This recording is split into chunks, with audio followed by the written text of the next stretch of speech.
ரீசெண்டாக நியூஸ் பார்த்துருப்பீங்க. கர்நாடகா எம்ப்ளாயிஸ்க்கு எல்லாத்துக்குமே வந்து 14 ஹவர்ஸ் ஆஃப் ஒர்க்கிங் போட்டு பில் பாஸ் பண்ணலாம்னு சொல்லியிருக்காங்க. இன்னும் இது வரைக்கும் பில் பாஸ் ஆகல. பட் நிறைய அப்போசிஷன் இருக்குது அந்த பில்லை பார்த்தீங்கன்னா.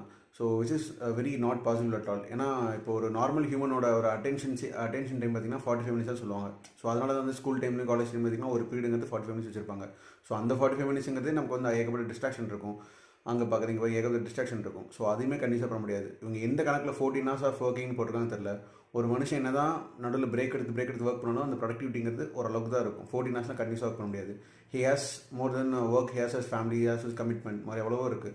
ஸோ இந்த கமிட்மெண்ட்லாம் ரொம்ப இட் டேக்ஸ் டைம். 14 ஹவர்ஸ்ங்கிறது ரொம்ப ஒர்க் பண்ணுறது கஷ்டம்.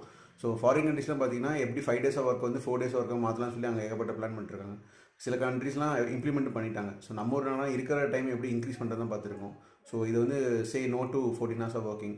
இது இம்ப்ளிமெண்ட் பண்ணக்கூடாது. So say oppose to 14 hours working. Thank you. Subscribe பண்ணுங்கள்.